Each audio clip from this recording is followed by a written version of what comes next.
बिस्मिल्लाहिर्रहमानिर्रहीम। पाँचवा lecture micro controller programming application ELDR 363D electronics. इस पाँचवें लेक्चर में हम ब्लॉक डायग्राम 8051 माइक्रो कंट्रोलर की स्टडी करेंगे।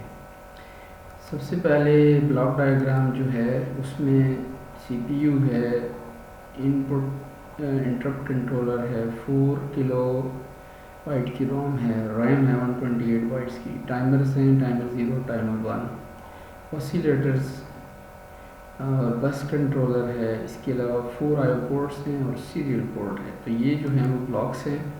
इन ब्लॉक्स को using control bus, address bus and control bus, address bus और डेटा बस, इसके ज़रिए से कनेक्ट किया जाता है। तो ये बसेस हैं जो कि मुख्तलिफ पार्ट्स को आपस में लिंक करती हैं। यहाँ पे ये जो पोर्ट्स हैं 4, ये बाई डायरेक्शनल बसेस कहलाती हैं और ये जो है डाटा के लिए यूज़ होती हैं फॉर आउटवर्ड। एंड देन ये सीरियल पोर्ट से जो है वो 2 सिग्नल आउट होते हैं। ये सीरियल पोर्ट, टाइमर, रैम, रोम, CPU और ये बस कंट्रोलर वाले पोर्ट्स आपस में इंटरनली भी जो है वो लिंक होती हैं थ्रू बसेस। तो इन बसेस को हम एड्रेस बस या डाटा बस से जानते हैं। नेक्स्ट जो है, सबसे पहले हम इसमें रोम को देख लेते हैं कि रोम जो है वो क्या चीज़ है।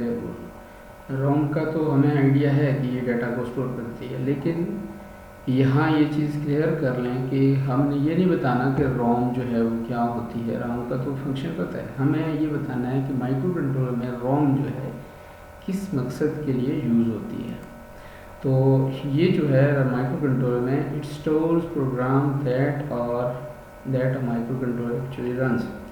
तो रोम का काम जो है यहाँ पे प्रोग्राम को स्टोर करना है जो माइक्रो कंट्रोलर रन करता है। ठीक है जी, ये फंक्शन है इसका। अब इसकी जो है इसके अंदर क्या क्या, रोम के अंदर क्या पड़ा होता है ये तो बाद में कि प्रोग्राम, लेकिन प्रोग्राम के कुछ हिस्से, कुछ चीज़ें हैं। तो इसमें बुनियादी तौर पे 2 चीज़ें होंगी, एक है ISR। अब ISR क्या होती है, और एक ISR होती है और दूसरा प्रोग्राम फॉर एप्लीकेशन। 2 चीज़ें जो हैं वो रोम के अंदर पड़ी होती हैं। ठीक है जी, तो ये 2 चीज़ें जो हैं वो माइक्रो कंट्रोलर की रोम के अंदर होंगी, ISR इंटरप्ट सर्विस रूटीन्स और प्रोग्राम फॉर एप्लीकेशन। अब रोम जो है ये 8051 माइक्रो कंट्रोलर में 4 किलोबाइट की इंटरनल रोम होती है। अगर आप एक्स्ट्रा ज़्यादा चाहिए तो एक्सटर्नली कनेक्ट करनी पड़ती है। अब रोम की ऑर्गेनाइजेशन हम देख लेते हैं कि ये इसमें कहाँ कहाँ पे डाटा पड़ा होता है। तो इसमें जो है वो 00 एड्रेस के ऊपर सबसे पहले रीसेट की ISR लिखनी होती है। 3 के ऊपर एक्सटर्नल हार्डवेयर इंटरप्ट, 0B के ऊपर टाइमर 0 की, और 13 के एक्सटर्नल हार्डवेयर इंटरप्ट 1, और 1B के ऊपर टाइमर 1, और 23H के ऊपर हमें सीरियल कम्युनिकेशन की ISR लिखनी होती है। तो ये जो है पहले जो एरिया है इसके ऊपर ISRs पड़ी होती है। ठीक है जी, और दूसरा जो एरिया है 30 से लेके 3FF तक, ये जो एरिया है यहाँ पे स्टार्टिंग होगी 30H से, और यहाँ पे हमारा प्रोग्राम रिजाइड करता है। तो ये इसकी सिंपल सी जो है वो ऑर्गेनाइजेशन है, ये कहाँ पे क्या चीज़ हमने इसके अंदर रखनी है। दूसरी चीज़ हम इसमें देखेंगे रैम। तो रैम जो है वो बुनियादी तौर पे ये जो है एक ऐसी चीज़ है कि ये स्टोर करती है डाटा या रिजल्ट्स को जनरेटेड ड्यूरिंग प्रोग्राम एग्जीक्यूशन। जब कोई प्रोग्राम आप रन करते हैं और उस प्रोग्राम की एग्जीक्यूशन के दौरान जो ऑपरेंट्स की ज़रूरत पड़ती है या डाटा जनरेट होता है या बनता है या हमें ज़रूरत पड़ती है, यूज़ करते हैं, तो उसको स्टोर करने के लिए रैम को इस्तेमाल किया जाता है। अब रैम के अंदर क्या चीज़ें हैं, इसमें हैं 4 रजिस्टर बैंक्स होते हैं। 4 रजिस्टर बैंक्स हैं, 00H से लेके 31H तक जो एड्रेसेस हैं वहाँ पे रजिस्टर बैंक्स बड़े हैं। और ये जो रजिस्टर बैंक्स हैं ये क्या हैं, हर एक रजिस्टर बैंक जो है उसके अंदर 8 रजिस्टर होते हैं, R0 से लेके R7 तक।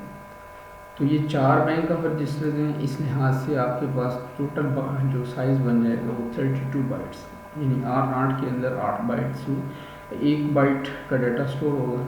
इसी तरीके से R7 तक ही 8 बाइट्स होगी। दूसरे बैंक के अंदर भी यही रजिस्टर्स होते हैं R0 से लेकर R7 तक। तो ये जो रजिस्टर्स हैं ये टोटल आपके पास 32 बाइट्स का डाटा यहाँ पे स्टोर होता है। अब इसके अंदर पहली चीज़ होगी। दूसरी चीज़ 128 बिट की आपके पास बिट एड्रेसेबल एरिया है रैम के अंदर। तो 20H से लेके 2FH तक ये एड्रेसेस होते हैं जहाँ पे ये बिट एड्रेसेस पड़े होते हैं। अच्छा, बिट एड्रेस जो है वो क्या होंगे? बिट एड्रेस जो है उनकी अपनी एक एड्रेसेस होते हैं, 00 से लेके 3F तक ये एड्रेसेस अपने एड्रेसेस। तो ये जो हैं ये बाइट एड्रेसेस हैं, यानी कि रैम के एड्रेसेस जो बेसिक एड्रेसेस होते हैं, और ये जो हैं वो बिट एड्रेसेस हैं। ठीक है। उसके बाद ये टोटल जो है वो 127 या 128 फ्लैग्स या बिट्स बन जाती है। इसको बाज़ केसेस में हम या कहा जाता है कि इसके अंदर 128 फ्लैग्स हैं। तो फ्लैग्स जो हैं बुनियादी तौर पे बिट जो एड्रेसेबल एरिया होता है उसको हम फ्लैग से भी रिप्रेजेंट कर सकते हैं या कह सकते हैं या बिट एड्रेसेबल एरिया भी कहते हैं। ये साइज़ जो है वो टोटल 16 बाइट्स का बन जाता है।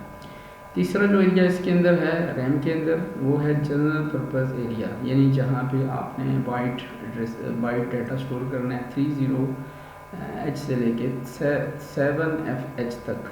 ये जो एरिया है इसके अंदर जो है वो क्या चीज़ें स्टोर होंगी? इसके अंदर जो हैं बाइट ऑपरेंड्स स्टोर होंगे, बाइट डाटा या रिजल्ट्स। जिसको डाटा रिजल्ट्स की बात हमने की थी तो वो दो जगह पे हैं। एक ये रजिस्टर बैंक्स के अंदर रखते हैं, या अगर रजिस्टर के अंदर रखना हो तो अगर उसको वैसे किसी एड्रेस पे स्टोर करना हो तो वो फिर 30 से 7F एड्रेस के ऊपर यहाँ पे स्टोर होता है।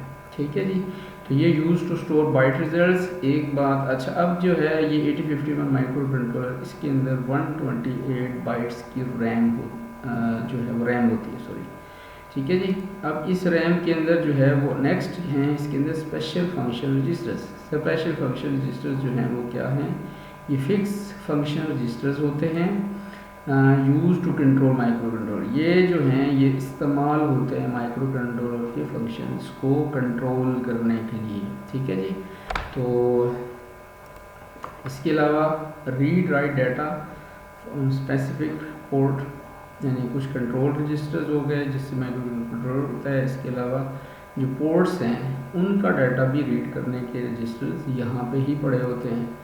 तो यहाँ पे आप देख सकते हैं रैम पूरी जो हमने बात की, तो सबसे पहले 00 से लेके 1F तक ये आपके पास बैंक्स हैं, register banks, 4 banks, bank 0, bank 1, bank 2, bank 3।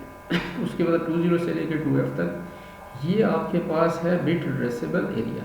Bit addressable area, तो बिट एड्रेसेबल एरिया में देखें यहाँ पे उनके अपने बिट एड्रेसेस हैं 00, 01, 2, 3 up to 7F। तो ये इसके बिट एड्रेसेस हैं, यानी अगर आपने किसी बिट को स्टोर करना है तो ज़ाहिर है उसका एड्रेस क्या होगा, तो यहाँ से आप उसका बिट एड्रेस जो है वो यूज़ कर सकते हैं।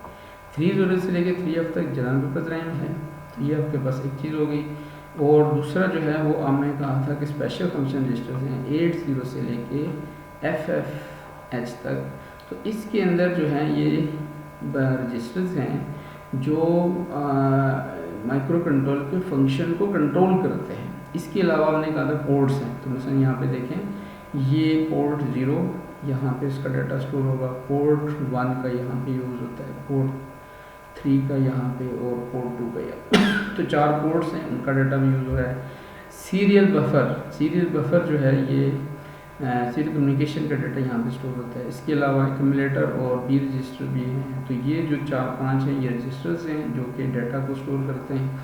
बाकी ये जो PSW है इससे कंट्रोलिंग फंक्शन परफॉर्म होता है, इंटरप्ट्स को कंट्रोल किया जाता है, ये इंटरप्ट के रजिस्टर्स हैं। दो सीरियल कम्युनिकेशन को कंट्रोल करने के रजिस्टर, टाइमर को कंट्रोल करने के रजिस्टर्स हैं।